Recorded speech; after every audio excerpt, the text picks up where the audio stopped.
La vida tiene esa extraña costumbre de darte el golpe más duro, justo cuando crees que todo está bajo control. Mi nombre es Marcos Herrera.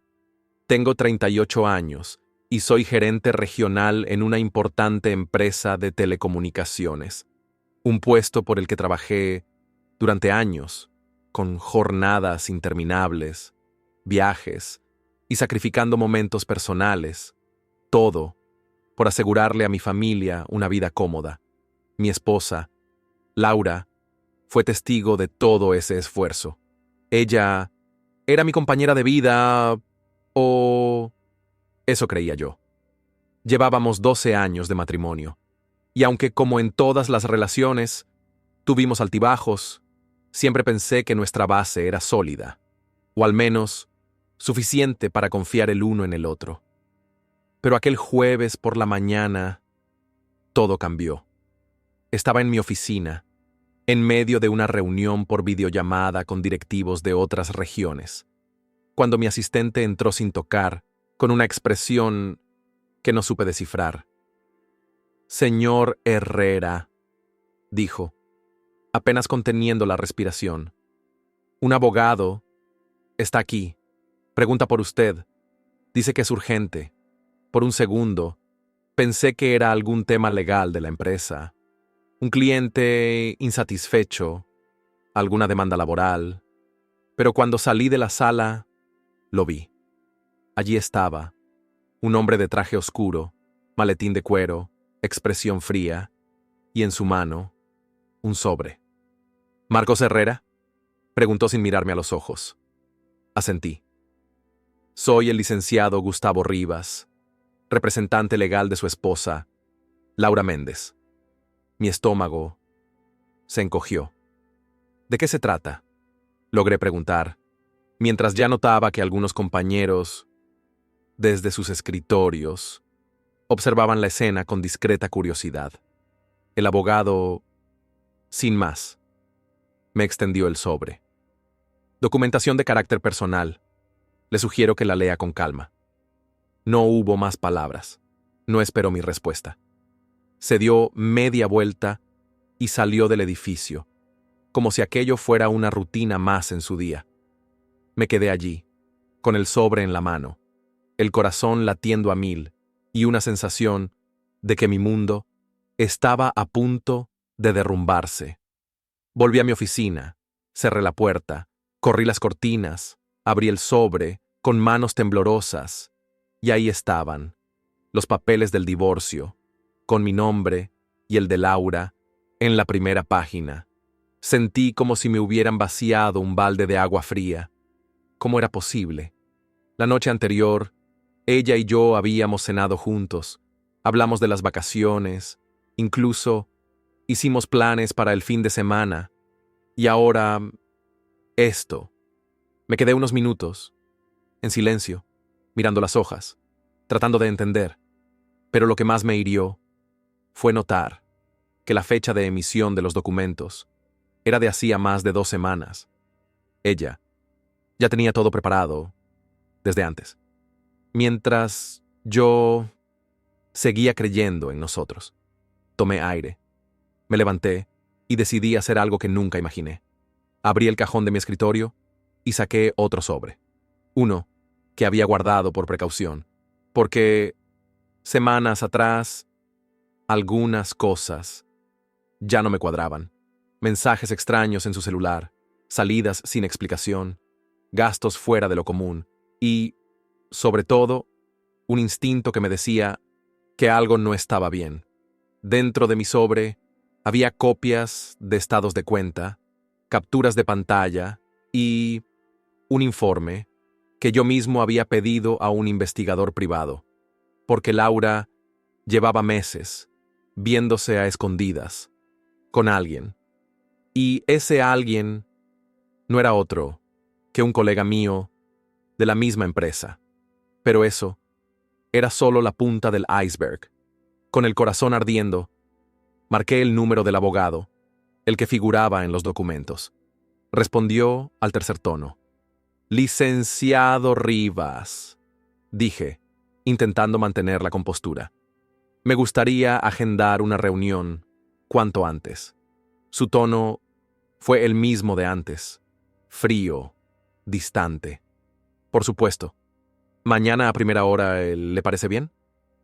Perfecto, contesté. Pero en mi interior ya sabía que ese encuentro iba a ser muy diferente de lo que él esperaba, porque lo que aún no sabía el abogado, lo que tampoco sabía Laura, era que yo ya tenía todas las piezas del rompecabezas y que el sobre que iba a entregarle cambiaría por completo el juego. Esa noche no dormí. Daba vueltas en la cama, mirando al techo, repasando cada detalle, cada conversación, cada gesto extraño que Laura había tenido en los últimos meses. El dolor era inevitable, pero en medio de todo ese caos emocional, también sentía algo más. Una mezcla de rabia, decepción y una determinación que jamás había experimentado. Sabía que la reunión con el abogado no sería sencilla, pero también sabía que era el momento de poner todas las cartas sobre la mesa. A las 8 de la mañana, ya estaba en el despacho que figuraba en la tarjeta que me había dejado. Era un edificio discreto, en una calle céntrica, de esos donde hay varias oficinas de abogados, consultores y pequeños bufetes. El recepcionista me indicó que subiera al tercer piso. Al entrar, el abogado me recibió, igual de serio que el día anterior. Señor Herrera, dijo, señalándome la silla frente a su escritorio. Gracias por venir. No respondí. Solo me senté y dejé que él comenzara. Bien, como ya habrá leído, su esposa, Laura, ha iniciado el proceso de divorcio. Estas son las condiciones preliminares que ella propone. Dijo mientras deslizaba otro paquete de documentos hacia mí. Empecé a leer, y lo que encontré fue un golpe directo al orgullo y a mi inteligencia. Laura solicitaba la mitad de todos mis bienes, la casa, un porcentaje de mis ingresos mensuales como manutención, y, por si fuera poco, pedía quedarse con el auto y con parte de mi fondo de ahorro. Todo justificado, según ella, por los años de matrimonio y por el nivel de vida al que se había acostumbrado. El abogado me miraba, esperando mi reacción, pero yo solo sonreí, una sonrisa, que a él, claramente, le incomodó. Con calma, saqué mi sobre del maletín, lo coloqué sobre la mesa y lo deslicé hacia él, tal como él había hecho conmigo el día anterior. El licenciado Rivas frunció el ceño. ¿Qué es esto?, preguntó. Una pequeña recopilación de hechos, documentos y fotografías que creo deberían formar parte de este proceso, respondí. Lo abrió y comenzó a revisar. Primero, las copias de mensajes entre Laura y mi compañero de trabajo, Sergio. Mensajes, cargados de insinuaciones, encuentros y promesas de empezar una nueva vida juntos, una vez que se deshicieran de mí. Luego, las fotografías, ellos dos, entrando juntos a un hotel en varias ocasiones. Y finalmente, el informe detallado del investigador privado, con fechas, lugares y pruebas más que suficientes para demostrar la infidelidad y el abuso de confianza. El abogado comenzó a ponerse visiblemente nervioso. Pasaba las hojas, una tras otra, con rapidez, como si buscara algo que contradijera todo aquello, pero no lo encontró. Esto no cambia el proceso de divorcio, dijo, tratando de recuperar su tono firme. Lo miré directo a los ojos. No, licenciado, pero sí cambia. ¿Quién tiene la ventaja aquí? Saqué mi teléfono. Mostré la grabación de video, donde Laura aparecía claramente, entrando de la mano de Sergio a un motel a plena luz del día. Y para empeorar más las cosas, Esa misma mañana, antes de venir a esta reunión, yo ya había enviado copias digitales a mi abogado, a mi contador y, por supuesto, al Departamento de Recursos Humanos de la empresa, donde Sergio aún trabajaba. El abogado tragó saliva. Sabía que su posición acababa de desplomarse. Escuche, señor Herrera, empezó a decir. Estoy seguro de que podemos llegar a un acuerdo, de manera amistosa. Lo interrumpí. Ahora, licenciado, las condiciones las pongo yo.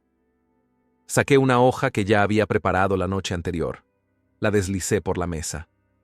Laura va a firmar un acuerdo de divorcio, donde renuncia a cualquier derecho económico sobre mis bienes. No va a recibir manutención, no va a quedarse con la casa, ni con el auto, y mucho menos con parte de mis ahorros. El abogado me miraba, como si no entendiera cómo todo había cambiado tan rápido. Y si no aceptan, continué. No tendré problemas en hacer públicas todas estas pruebas. Créame, tengo los contactos, los medios y la voluntad de llegar hasta las últimas consecuencias. Hubo un silencio, incómodo, tenso, que pareció durar minutos. El licenciado respiró hondo. Entiendo, dijo al fin. Tendré que hablar con mi clienta. Asentí. Me levanté, recogí mi sobre y antes de salir, le di una última advertencia. Dígale a Laura que esto solo fue la primera jugada y créame, tengo muchas más preparadas. Salí de esa oficina con el corazón latiendo fuerte, pero por primera vez en semanas. Sentí que había recuperado el control, pero lo que no sabía era que Laura no iba a quedarse de brazos cruzados, y lo que vino después fue aún más inesperado. Pasaron 2 días en los que estuve esperando una respuesta. Revisaba mi correo, el teléfono, incluso el buzón de casa, pero no había señales del abogado, ni de Laura. Sabía que estaban planeando algo, y no me equivoqué. La mañana del tercer día, mientras tomaba un café en la sala de reuniones de la empresa, recibí una llamada. Era de Recursos Humanos. Me pedían que bajara a su oficina de inmediato. Mi corazón empezó a latir con fuerza. Al llegar, me encontré con una escena que no esperaba. Laura estaba ahí, sentada, al lado del mismo abogado, el licenciado Rivas, y junto a ellos, un oficial de policía. Señor Herrera, dijo el director de Recursos Humanos, la señora Laura ha presentado una denuncia formal por violencia doméstica, amenazas y acoso. Sentí que el piso se desmoronaba bajo mis pies. Laura me miraba con una mezcla de rabia y satisfacción. El abogado con su clásica expresión fría y el oficial esperando mi reacción. Me mantuve en silencio durante unos segundos. Inspiré hondo y entonces saqué mi teléfono. Antes de que esto continúe, dije, mientras navegaba en mi galería. Creo que todos deberían ver esto. Puse en la pantalla el video de seguridad que había conseguido del hotel, donde Laura y Sergio se encontraban. Pero no solo eso, también tenía grabaciones de audio, conversaciones entre ellos, planeando cómo iban a manipular la situación para sacarme todo lo que podían, incluso insinuando que Laura podía montar una denuncia falsa, si fuera necesario. El silencio en esa sala fue brutal. El oficial frunció el ceño, tomó mi teléfono y empezó a revisar cada archivo, con atención. Esto cambia completamente el contexto, dijo, mientras hacía unas llamadas por radio. Laura empezó a ponerse nerviosa. «Eso no prueba nada», gritó. «Él me ha estado acosando durante meses». Pero ya era tarde. El oficial pidió a otro agente que viniera a recoger todo el material como evidencia. Y mientras tanto, le informó que ella también quedaba bajo investigación por denuncia falsa y conspiración. El abogado empezó a guardar sus cosas, claramente incómodo.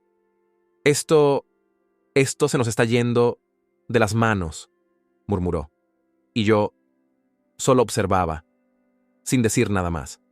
Laura fue escoltada fuera de la oficina, y yo me quedé ahí, viendo cómo, en cuestión de minutos, toda su estrategia, toda su manipulación se desmoronaba. Pasaron semanas, y finalmente, el divorcio se resolvió.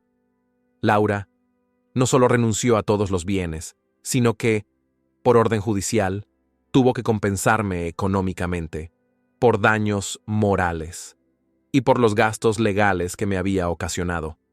Sergio perdió su empleo y, según supe, terminó mudándose, solo a otra ciudad. En cuanto a mí, volví a enfocarme en mi vida, en mi trabajo y en recuperar todo lo que esa traición me había quitado.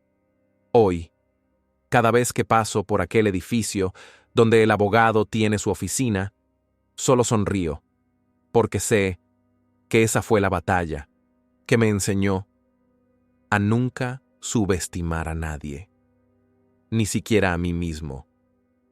Financial.